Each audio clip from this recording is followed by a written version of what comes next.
All righty. Hey, everybody. Welcome to Pro No Coders Office Hours, episode 228. I am your host, Cameron, and I am here with Ben today. Before we get started, if this is your first time, we do office hours 6 times per week. We invite our members into the Zoom, and they can ask any bubble questions they want, any questions, comments, concerns, bug reports, whatever it may be. We can't promise answers, but we do promise you won't suffer alone. That's our motto. We like to stick by it, and we get it right most of the time. Let's go ahead and get started. Ben, you said you had some questions for me. What are we doing? I do. I've got a few kind of ready to go. First question is about, I've got this search bar all locked and loaded on this repeating group and another repeating group, a larger version. But what I'm trying to do is get this multi-select tool to work in a search bar. So for example, if we filter this searches, like I want to be able to search when they have that, or that. Okay. If that's possible. You're using, what is it, Selecty or which plugin? What is it? It's just the bubble multi-select. Oh, it is. It's the bubble multi. Okay, cool. And so right now, the issue that you're facing is when you put in all these parameters, you're able to search for something, but if you add multiple, it doesn't work? Or what exactly is the main issue you're running into? It's just not looking at all. Yet. I just remember last time I connected it, I could search as it had to have all three instead of any of as the search issue. So that's what I'm trying to figure out at the moment. Okay, yeah, I could definitely see. So any of instead of just all of them. Okay. Correct. Cool. Okay, let's go ahead and open up your workflow. Let's see what we can do. And so the data source for your repeating group is going to be a combination of all of these different selectors. I remember setting this up with you last time. Yeah. Perfect. Okay, so just looking for brands right now with location. Is that correct? Yeah, correct. So I could set up, this one really quickly, where brand type contains, I need to name these better.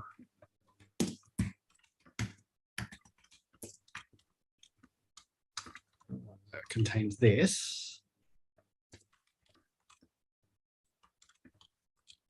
This is where I'm running into an issue. Okay, yeah. Contains, let's see, this is going to take a little bit of thinking here. Now, I wonder if we do if we continue to filter it further, we'd say, well,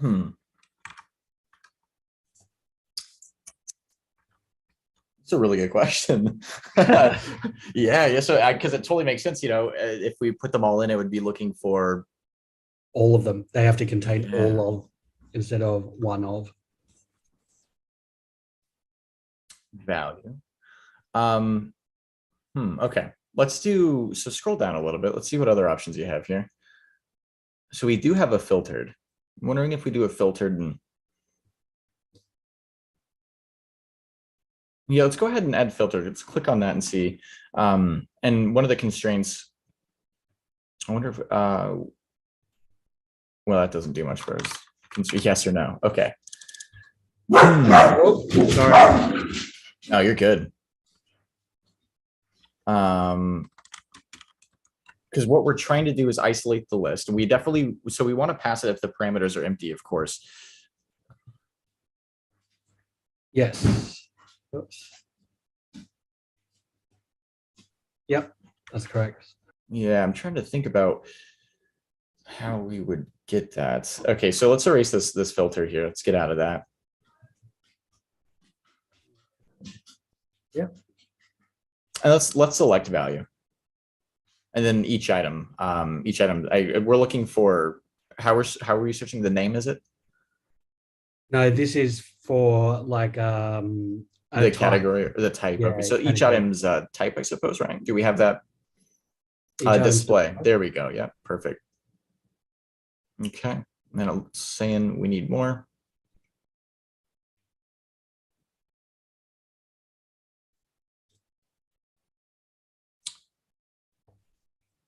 And it's probably saying we need to pass in 1 if I had to guess. Let's just do first item real quick and see. Give us a good idea. Do first item. Yeah, just first item. So no, it's not looking for 1. Okay. Brand type. On the drop down, it is an yeah, go ahead and click on that real quick. I want to see. Yeah, so we're using option set's caption, option set source. For the value of your option set, do you have it as, so it is a brand type? Yeah.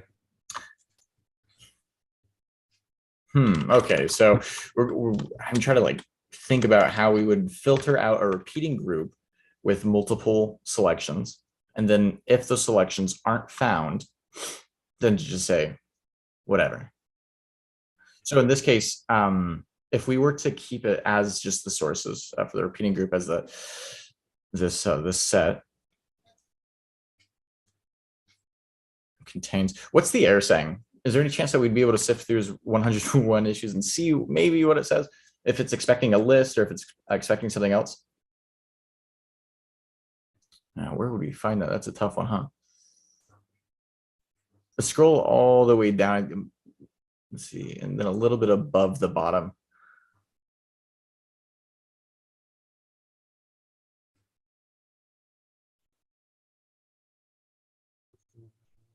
Should be profile as a text.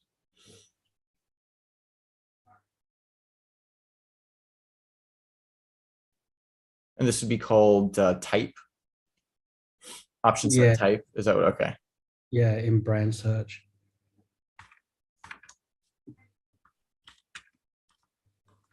I think this is my plan today. I'll go through and clean these up.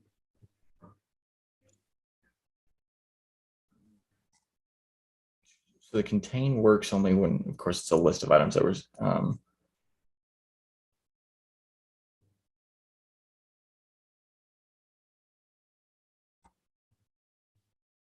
So I guess these are searchable. The next best thing, because I know that advanced filters can be pretty useful, and we could filter on like returned results because that's sort of how the advanced filter works. There it is. Yeah. So value should be option set brand type, but right now it is a text. Okay. Let's go ahead and click that. Let's go right back to where it wants us. And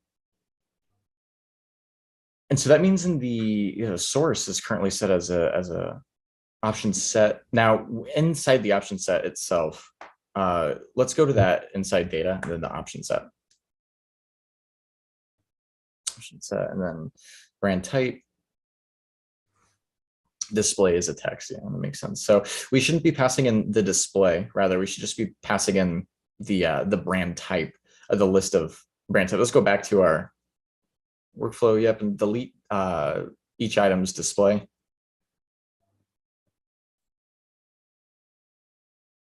Okay, and then just click off that. Oops. Okay, so once more, and then now do first item, perhaps. Okay, so it's going to be looking at the first item. So if we add any more, of course, it won't look at any of those. It's only looking at the first item, but at least we're able to pass in this and we have blue text. Okay, so on first item, go ahead and click that. And let's, do we want to each items? Man, I want to do, yeah, so I want to do a filtered, an advanced filter. Yeah, then there we should be given the option of advanced filter when we click on that. So add new constraint, and then somewhere, yeah, click on that, and then advanced filter should be in there. Where's advanced filter? It's hiding from us. That's illegal. Where'd it go? Yeah, what in the heck? Okay, so if it's not there, I'm trying to rack my brain right now because I mean we could do a bunch of conditionals, Oh man, yeah. but no, that's absolutely insane. We could have like 10 conditionals, but then it's not even dynamic; it's hard coded, and um, to have the repeating group look by.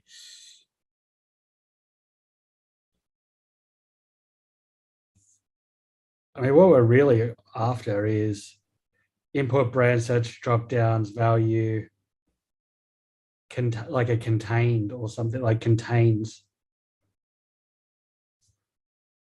Yeah, but we're then referencing so brand type contains the value of the dropdown, and what's that contained in the display or Yeah, I guess. Yep. and so the goal here is basically if we don't want to search via text or for like the name of the brand, we're just able to take the drop down and select multiple different things. Yeah, correct. Okay, and it would filter the list that way. So I'm thinking we need to definitely split it as a list. It allows us to pass in the first item.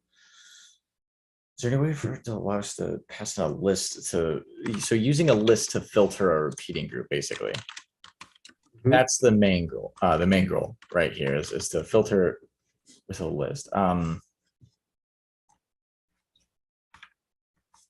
Guarantee there's a super simple way to do this that we're not thinking of.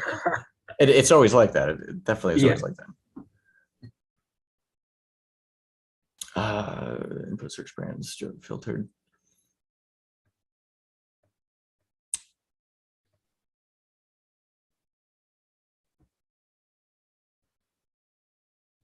Each item. I'm thinking like we could do a search for brands that contain. So it'd be like so brand type equal. Can we do it equals or is this just contains? It has to be contained because it's multiple. I see that. Yeah. Brand type.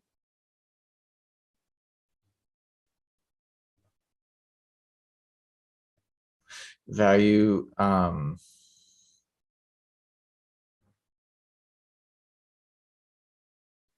So we could filter the brands by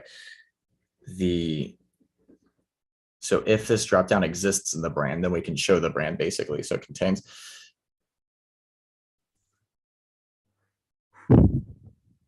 Yeah, so delete this real quick, go all the way back. So contains and then click there.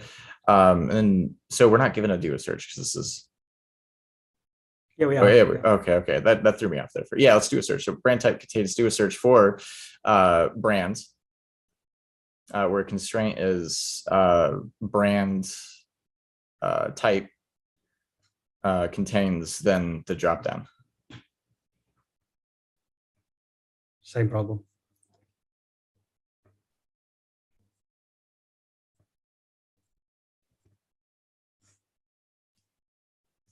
I was hopeful.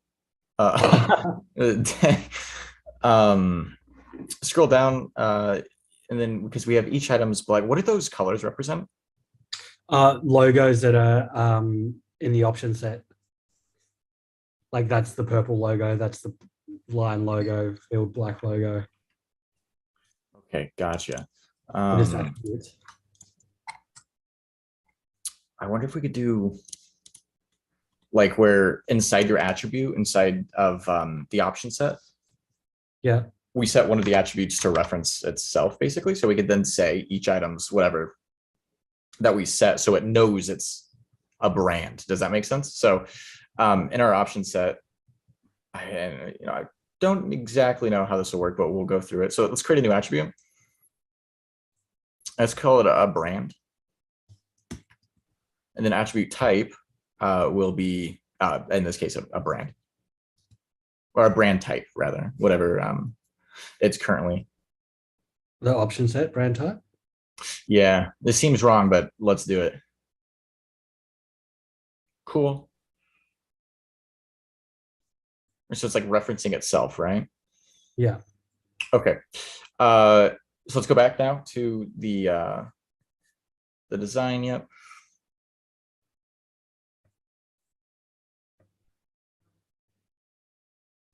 It wouldn't be to us. No, we were in the constraints. Yeah, contains.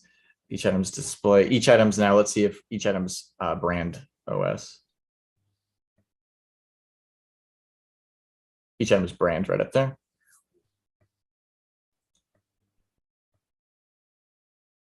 No, that is a shame. Okay, I didn't think that would work. I honestly, it felt a little sketchy doing that. But I wanted to try. I want to exhaust all the possibilities, right? But it makes sense that we're trying to search for a brand where the brand type would contain a list of brands that contain that dropdown, contain anything from that dropdown. Because the way it's searching is brand type contains that value. Or if we could search for that value contains this brand, you know? Yeah. That would be better.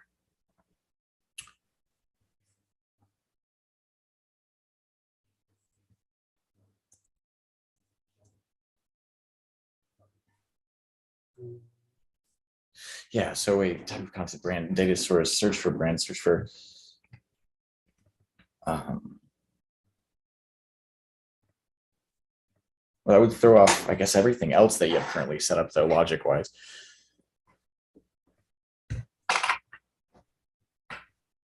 Because yeah, we'd be able to return a list of brands if we were able to search for brands that contain, or rather search for option sets that contain that brand. That makes any sense. I'm just thinking of it backwards, because backwards we'd be able to do it. And so the idea is, how do we do that? Well, backwards would be an advanced filter, wouldn't it? Yeah, and then it wasn't showing up. So why? Let me see what I can find real quick. Because I thought it was when you have a filter, and then you'd be able to then add an advanced filter inside of that, especially and do a search. Is it any field? What are we looking at? I'm sorry, let me pull it back up. I thought any field might have worked. Do value, and then I wonder if this will allow us to do display since it's text.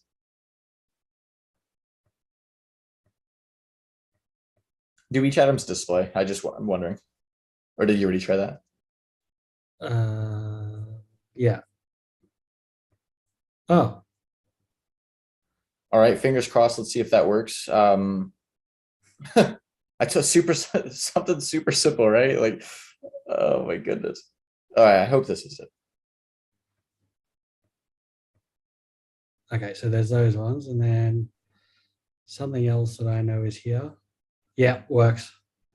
How absolutely bonkers. And then there should be none. Amazing. No, it doesn't work. It's still like. See, it's looking for that, and then, but I want it to also look for that, but it's looking, it has to have both. That's why there's none there. So, okay. Go back to your design there. And then I wonder, oh, we already have ignore empty constraints, huh? Yeah. But at this point, it's saying, unless it has both, then it's not going to show up, where I need it to be that, or that, or that, or that, you know, so people can select multiples.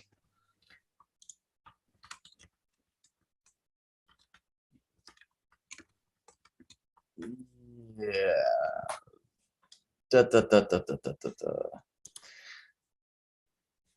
So that's what I was thinking, that changing the do a search for, we'd be searching for. I just don't know if that would be right, because your repeating group would be, it wouldn't be searching for brands anymore. It'd be searching for brands that exist within, or that have those. I don't know if that makes sense. Because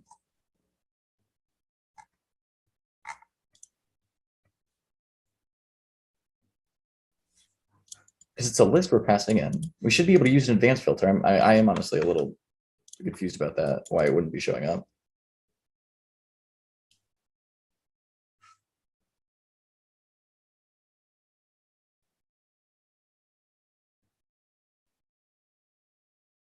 Search for brands.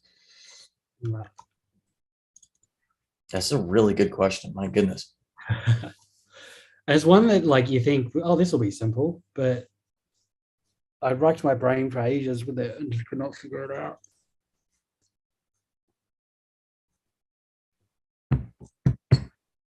Okay.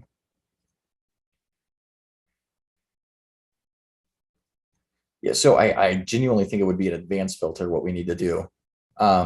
So the data source would be do a search for brands filtered.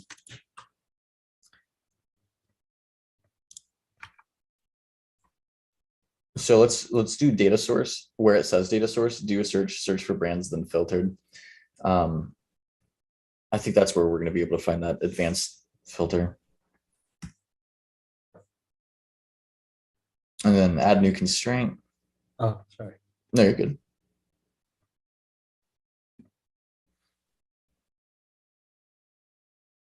There we go. That's why it was, because we were looking in the group. Okay.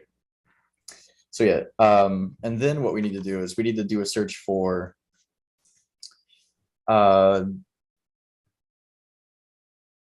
brands. So do a search for brand that contains the list of yeah, brand type contains then that value. And do text, do the display. Okay, not display, rather the brand. What? Because it's a list, right? That should absolutely work.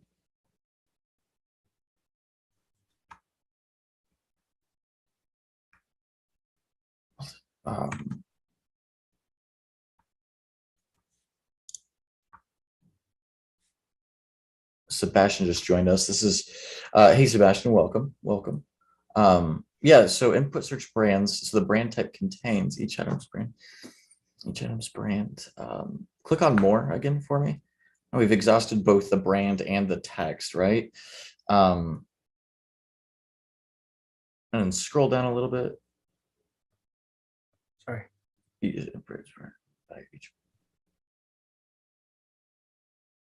Contains each item's brand. Maybe is not empty. Let's do so. Yeah, is not empty. No, because it still wants a list. It actually still, or a single item rather, not a list. It's looking for.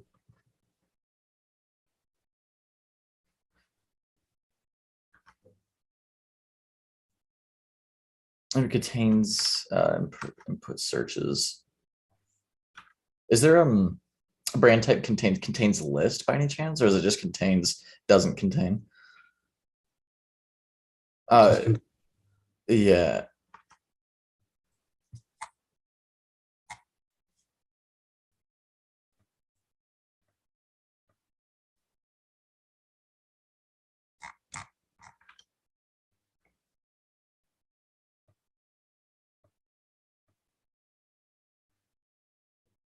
Might come back to this one, eh? Yeah, I think that's going to be the best because I'm thinking the next thing that you could do is you could take the list and intersect it with do a search for brands that contain the value. And intersecting that should bring you just those individual brands that then have that parameter. That's my next thought is to use an intersect. God, yeah, how frustrating. Yeah. I like the challenge. We'll have to figure that out though. Yeah, we'll figure that out. I promise you. Sebastian, welcome. What questions did you bring to the table today?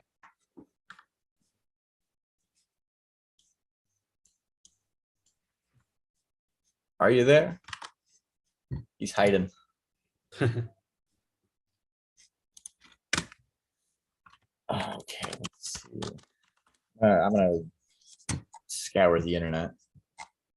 Maybe I could ask one more because I got to jump off in a sec, if that's all right. Oh, sure. Yeah. Let's hope we can get this. I'll leave you on Sebastian to it. Just trying to work out the workflow to make this, sort by, sort by function work. Sort by function work, and what do you mean by that? So I've set these up as they're just icons, but if I've got all of these showing and I click on that, it sorts by first, changes the sort by field. So would that just be a custom state? I know for a fact you can use a custom state. Yes, Tanya's done that before. And then you could also you could also use an event to where when that button's clicked, you change the data source to then be filtered by, descending or ascending in this case. Oh yeah, could you show me that one? How I would do that?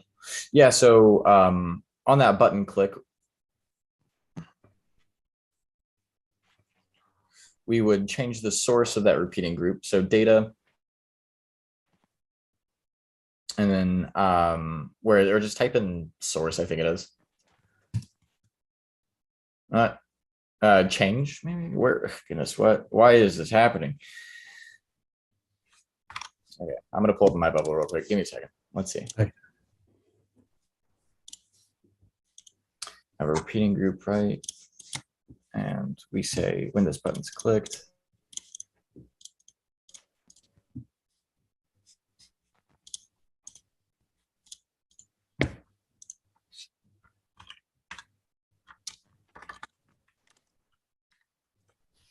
I think it's display data in a group pop-up. Okay. It's not a repeating group. Repeating group user. Switching my mind, I'm going frantic over here. That's all right.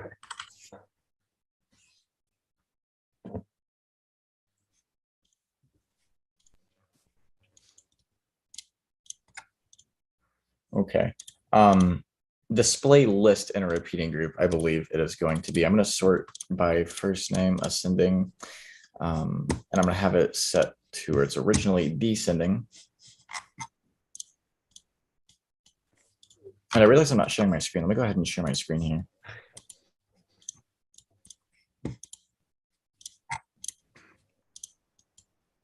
So, perfect.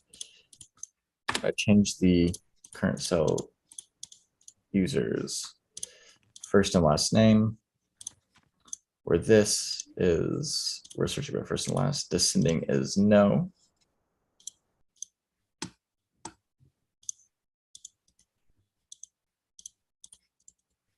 Okay, let's go ahead and do this.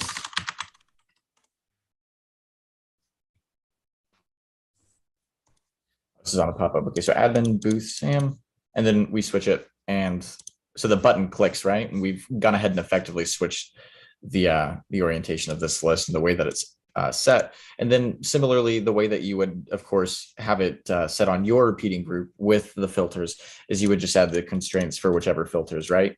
So it wouldn't be any different. And so this is one way to do it. And this is the quickest way to do it, at least right now, showing you. I know that Sorry, walk me through that one more time because I wasn't seeing your screen, so I wasn't sure what you Oh, yes. Did. Yes, absolutely. Sorry about that. Cool. So I have a repeating group right here. I'm searching this for users, and I've just ensured that it's not descending. In this case, we're sorting by first and last. Here is the user's first and last for us to easily visualize. This is a big old button. When we click this big old button, what we do is we display a list in a repeating group. So that's the one that we're going to want to go ahead and change. Lets me select the repeating group. And then what I've done is I've searched for, it's going to be the exact same search in this case. But the descending is now yes. It's still being sorted by first and last where descending is yes. And like I was saying, with the way that your search filter is set up, you're going to have all your constraints for your dropdowns and values in your search boxes set right here. Similarly, where you ignore the empty constraints and so on. So it's going to be basically the exact same search. You're going to be able to copy it, and then you're going to be able to go into your workflow and paste it, but just change this. Gotcha. And so that's going to be an effective way to get that going for sure. Awesome. Okay, great. Thank you so much. Yeah, we got one thing. I swear, I'm going to find this out. I'm going to figure this out. How to basically have almost in essence tags, right? How to be able to search by multiple tags and be able to pull up any kind of corresponding brand. That is a doozy. We'll figure it out. Promise you that one. But cool. I'm gonna hop over to Sebastian. Ben, I know you got to get going soon. If Sebastian's not here, we'll do some more. Sebastian, are you here? He left. Ben, it is just you and I. Do you have anything else, or do you got to get going? No. I'm sure I can find other stuff. Always looking for help. Multiply. Um, let's have a look. What else do I have? So one of the things, if you don't mind, while we're here, so we're gonna just look at our users.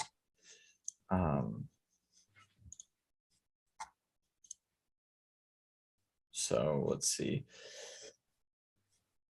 This is the only one with the date agreed to terms. That's cool. I feel like that's easy enough.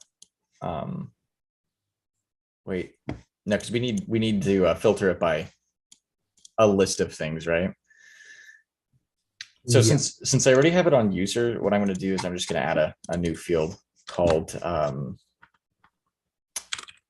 That's what it's going to be. It's going to be a text, so slightly different than yours. But for this guy, we're going to do running. This guy will be skating. And this guy would be swimming. We have 3 different activities that we can effectively search for or try to filter through our list. You are using the we'll type drop down.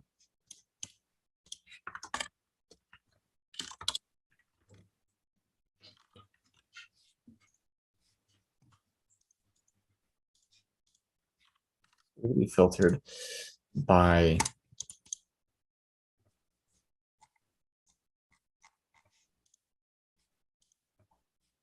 whether or not they're, what do we call it, tag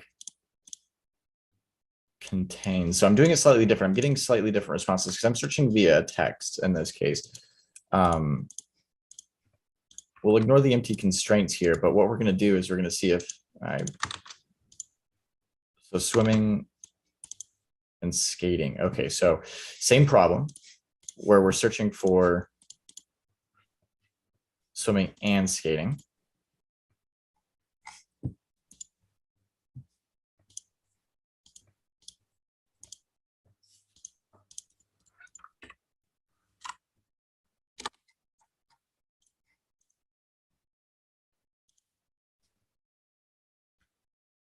Let's see.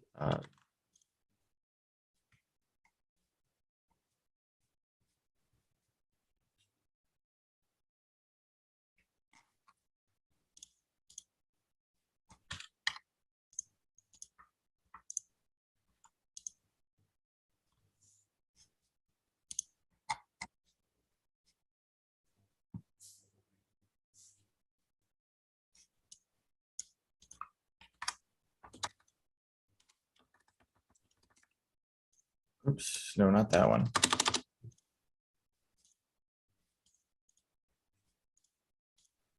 Where we do a search for users.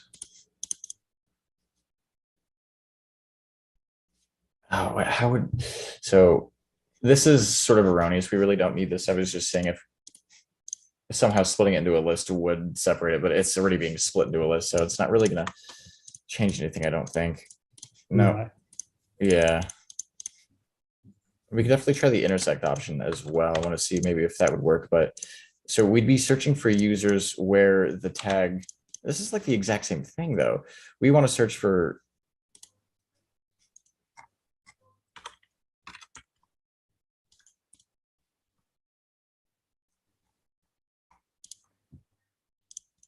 let's do this. We are going to do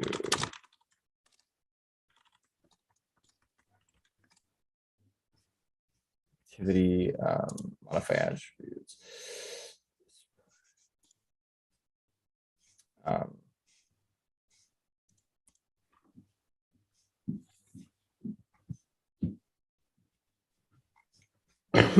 That's why, because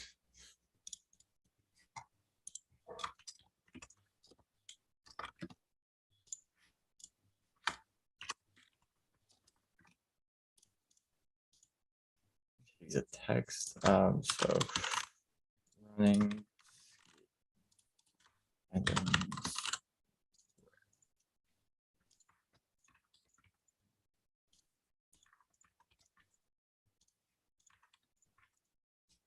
so now we have these things, right? we search for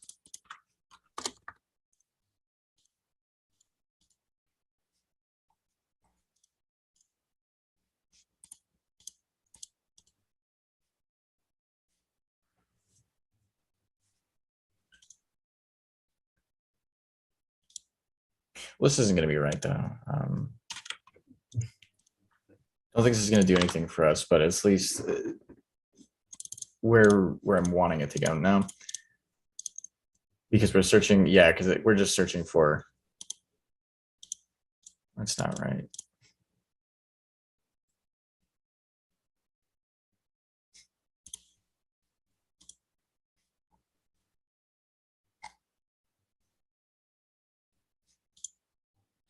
Like doing it like backwards, like that's what I was talking about, seeing if we could search for those items and then somehow that would change the source. Well, actually though, let's get this back real quick. As silly and crazy as it seems,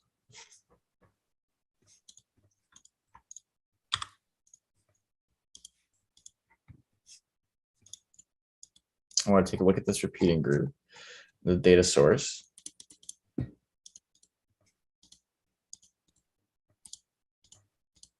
Yeah, okay, that one makes sense because it's looking for.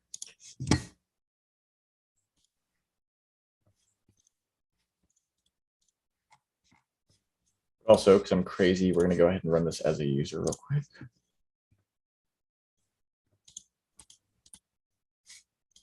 Nope.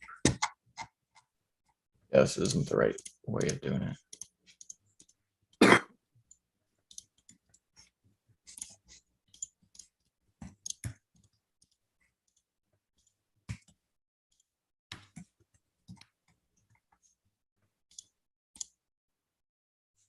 Huh.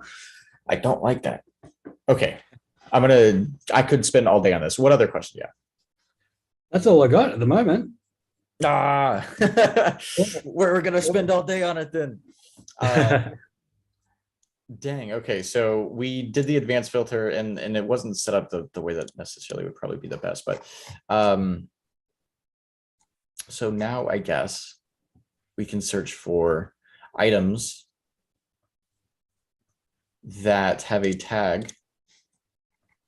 Well, I do have more questions if you want to try something new. Yeah, sure. I'm gonna do just couple of kind of questions, if it's possible. Sending a repeating group in marketing emails, is that possible? Oh, that's a good question. Initially, I would not think so. No, okay. What are you trying to send in a repeating group? Like if a user has a bubble send out their email that's like, here's all the latest things from the blog, or here's all the latest, just something like that. Yeah, so trying to think about how we do that, sending in, because typically, with the emails, the way that bubble works is it's a field within the properties panel that you can like modify and such. Now, it was telling me about postmark, I believe. Postmark and bubble. So I know that we can integrate it. And I wonder if, given this, we'd be able to send in, so text body, HTML body. Yeah, and the reason why is because typically emails are really just simple HTML, typically. But obviously there's a way to add some kind of variable component, which would be through the text body, I think. But I think also one of the ways that you could make it nicer using variable information is you could, well, of course, within the HTML body using tables. Most HTML emails are made with tables. And so you'd be able to have it to where inside like one table row, you have a particular, like a particular variable. And then inside another table row, you'd have another variable, in which case, and you could always have like a static set of variables that are referencing records inside the database. Yeah. Versus having an actual repeating group. Does that make sense? Yeah, and just use an API to do that. Yeah, I mean, you absolutely could. You could use Postmark. You could use SendGrid. Let's see. Let's say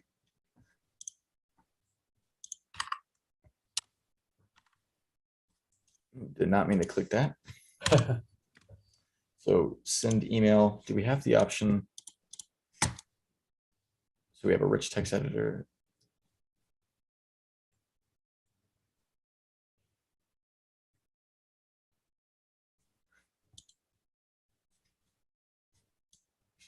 Do we have a way to insert code, font size? Then we can do body and then table, and then actually let's just do this to test it out.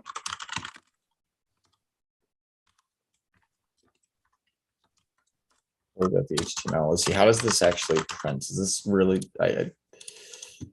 No.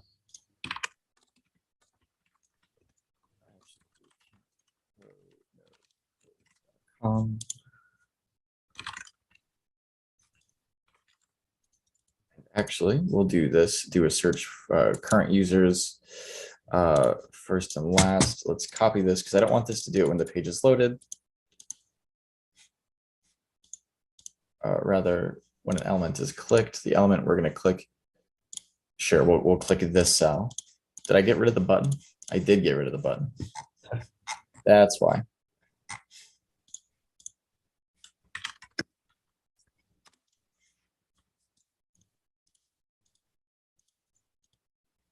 Okay, make sure that's good. So we'll be able to test this.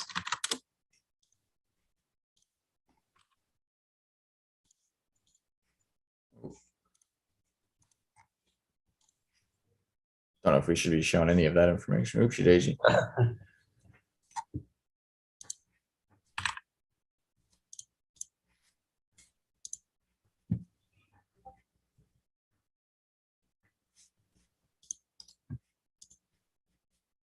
Okay.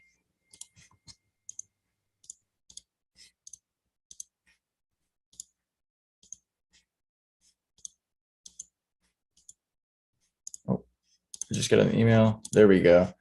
And no, it's sending it as a plain text. And that's probably because of the rich text element.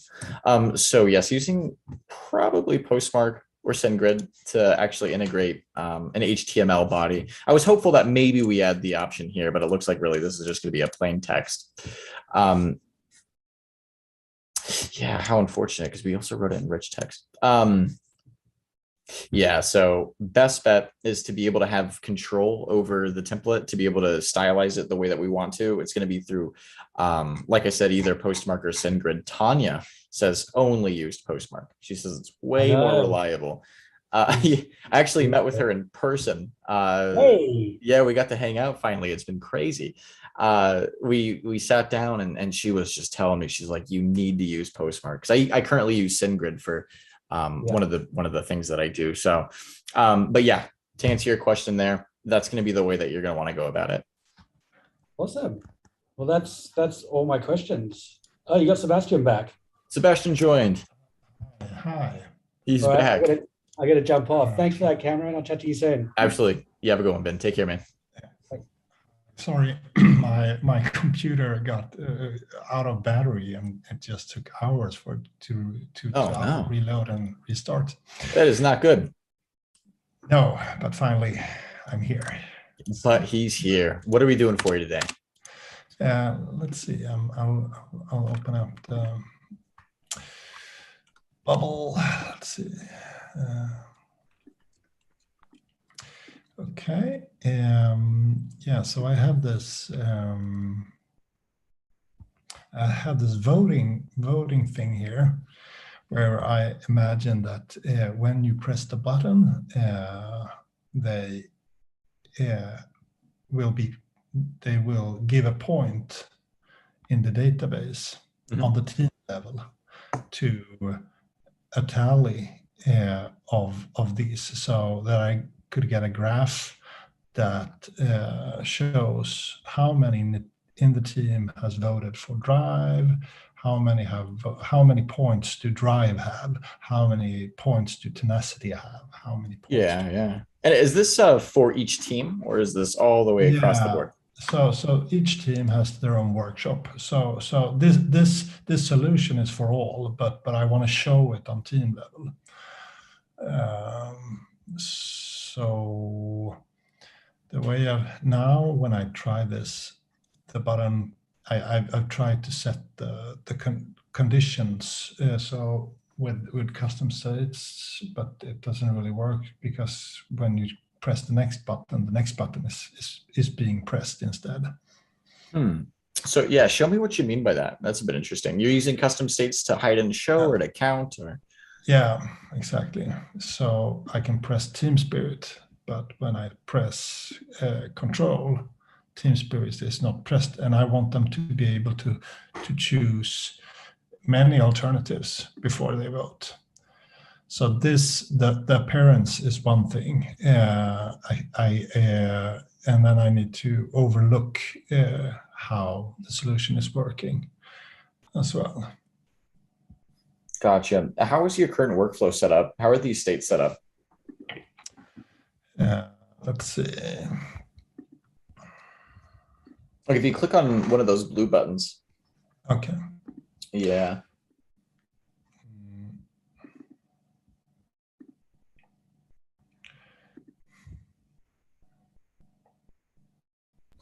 So you're setting a state on my button. Yeah. When I click control, I set a state to my button and the value control. I tried that. I tried also.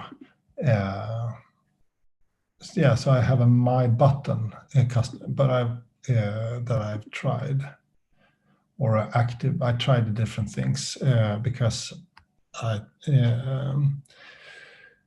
and where's the state being set? So the element is workshop 2. Yeah, that's the page. Okay, so what we're doing right now is for each button. Yeah. Well, let me also double check. So for each button, is the element workshop 2 in this case? Yeah. Okay. So that's what we're doing. Yeah, but I'm thinking maybe that because I'm creating a new thing in the database, I'm leaving a response. I could have a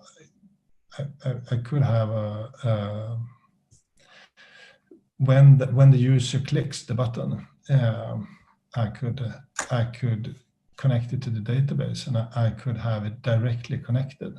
That could also be. You actually could use a record. That's not a problem. But it's also the state of the element that we're setting. So when we're saying we're setting the state of the workshop in this case, that's the page. And so each button click is then effectively setting the state of the page to be whatever we just click. So the state is always changing in this case from button to button. What I would recommend is setting the state on the button itself. So when this button's clicked, the button state is then changed. So that way you can go ahead and click many different at the same time. Yeah, cool. So that'll help with the way that it looks clicked, and it'll stay clicked in that case. The way your logic is set now, it would seem that each time a button's clicked, you're still adding a point to it. But in addition to that, one thing that I see is the value while it's remaining 1. So that means every single time you click it, we're resetting the value of that type to 1. Yeah. So what we want to do is we want to actually say value equals this value plus 1. Okay. So do a search for. Yeah, wherever we're adding this currently. To search for. Now it's helpful. And it's we call these enablers. Value for equals. Well, not right here. This is a constraint. So if this is relative to the workshop, though, you do want to make it at least constrained to the workshop for the user. So search for enablers where each enabler the one that you are going to be modifying is it belongs to the user. So you're more than likely in your records field going to have to set up another record where you have a name in this case, or let me think about that. Or like a list of users, even where a list of users would contain current user. Yeah, on the enabler level. Yeah. A list of users where containing the email. Okay.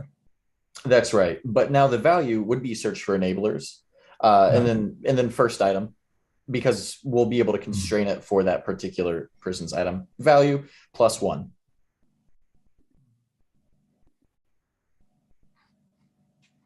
Oh, not is, yeah, plus. No worries.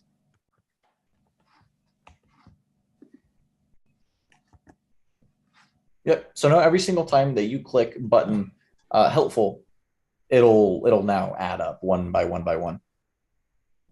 Cool.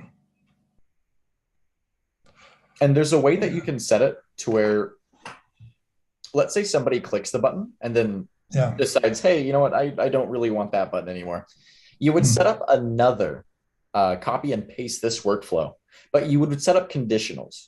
So when helpful is clicked, what we do, because we want to set the state on that button, so we'd say when button state is clicked, then we would add. And then we do another do when and say when button helpful is not clicked.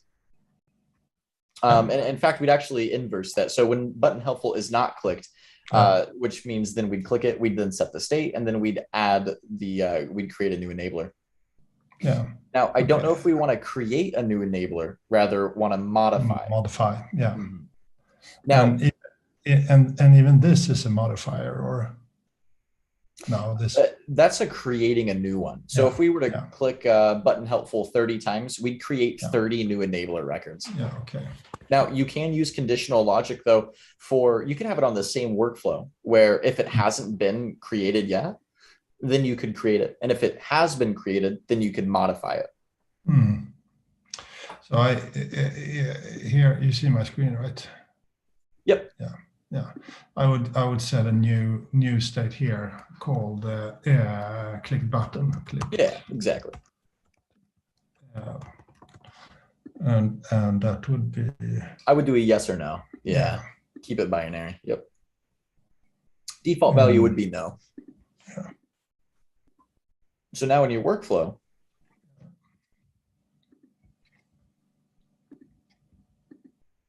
so when button is clicked, and we want to actually click on that when block. When button helpful is clicked, click on that. Yep. And so only when. Now we want to set an only when condition. And this is when the button, this button, right at the top. Clicked button is no. Isn't clicked. Isn't. No, clicked button. Yeah, because we're directly modifying the state through that. No, you're fine. Go back to this button now. Okay, this button. And is then clicked button. Yeah, is no. Perfect. Okay. Cool. And so now what we're doing, step one, we do want to change the state to that button.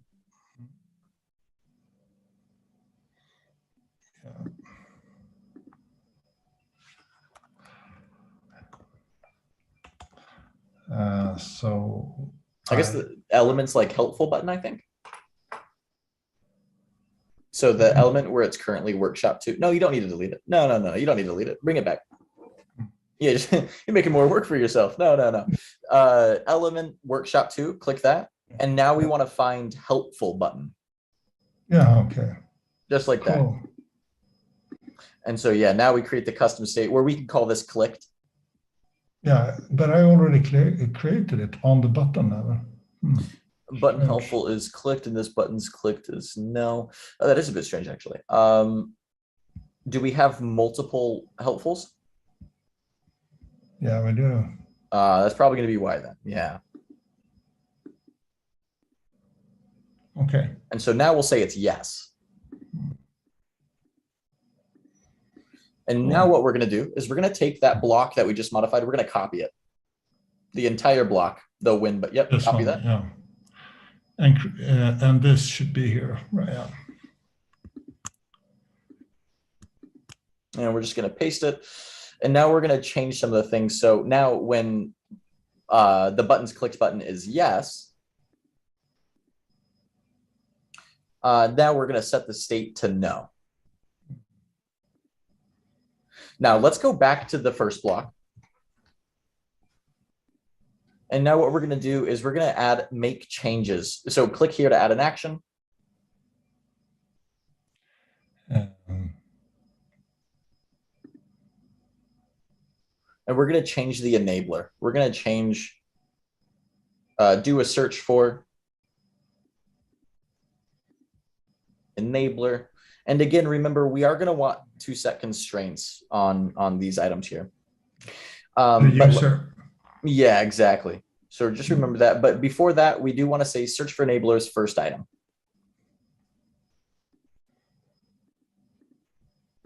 So right where the text is red, though.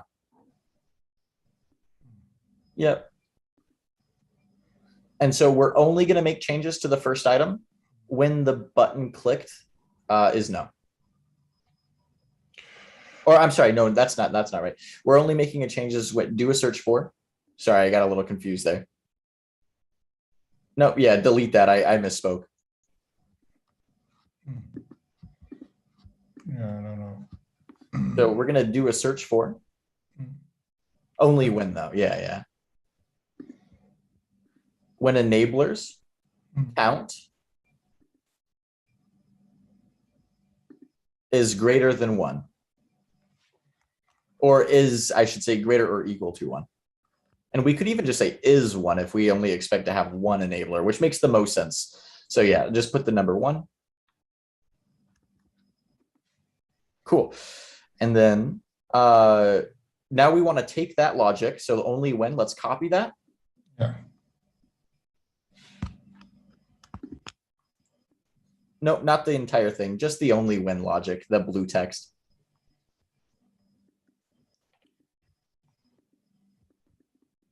You got to hover over it. Yeah. Copy expression. And now go back to step 2. And then only when is 0.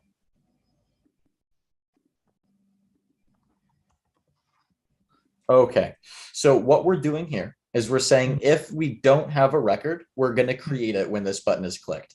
If we do have a record, we're only going to make changes to that record. Okay. So the next step, and we're almost done with this, let's go back to the second block, the second when the state is yes. We're going to delete the create a new enabler. And we're going to make changes.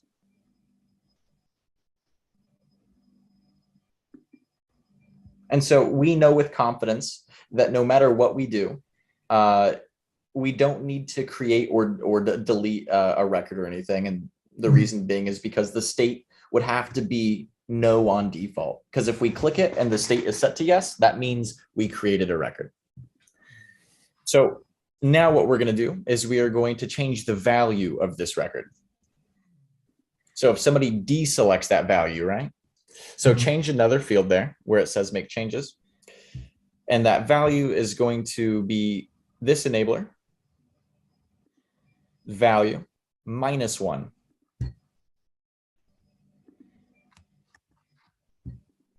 Sweet. And so let's make sure that we have the same setup on the first block. And let's go to make changes to enabler. And let's do the same thing.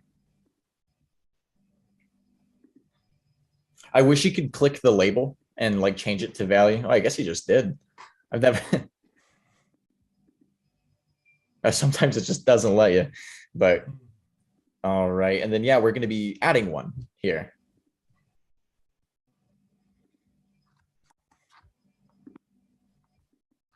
Okay, so what we've done is we've created 2 states, one yes and one no.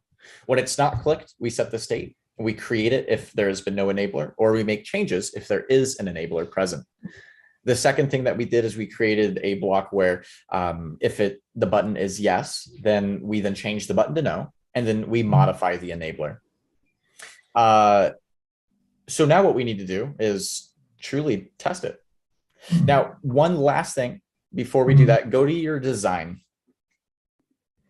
and then click that helpful button. Let's open up the design properties or the conditionals. And then now when, let's do when this button, clicked button equals yes. And let's test it.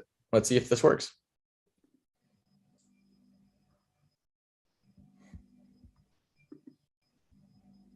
And so let's check your record. Let's make sure. Cool. It's at a 10. Can you click it again to see if that value changes at all on the graph?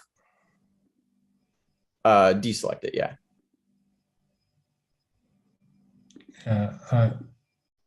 I don't think that. So in this case, you do have a vote button. That makes sense. Yeah. I don't think that we're going to need the vote button for this instance. Do you want to have it to where it only calculates if we click the vote button? Because I could have misunderstood.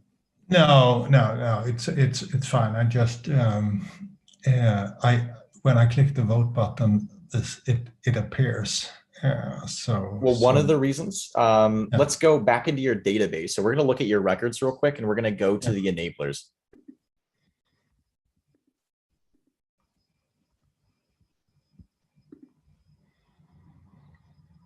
Okay, and you do have quite a bit, and it's looking at the first item. So if you don't mind, let's delete them all. Yeah.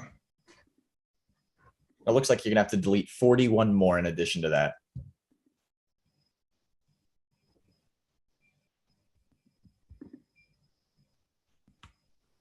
Oh, sorry. No, you're totally all right. But you can see when we had a logic set up like that, it it created 991, right? Or... Yeah, exactly. Okay. But now when we click the helpful button, let's refresh this page.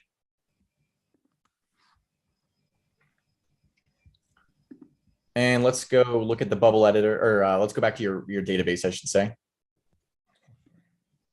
You're good. So it did create a record and the value did increase by 1. Let's go ahead and click it again. And let's go back to your record and refresh it. And just so you're aware, in the bottom left-hand corner, there's a little button that says refresh that you can click so you don't have to refresh the entire page. But yeah, so all enablers value is now 0. Cool.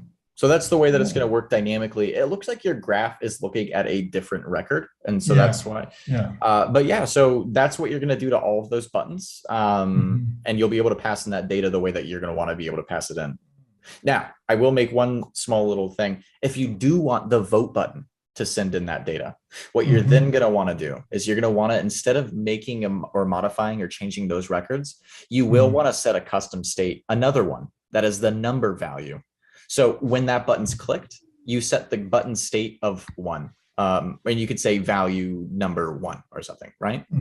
And then what you'll do is you'll take your logic on that actual vote button, and then you'll take all of the records inside. You'll say helpful equals helpful buttons number value.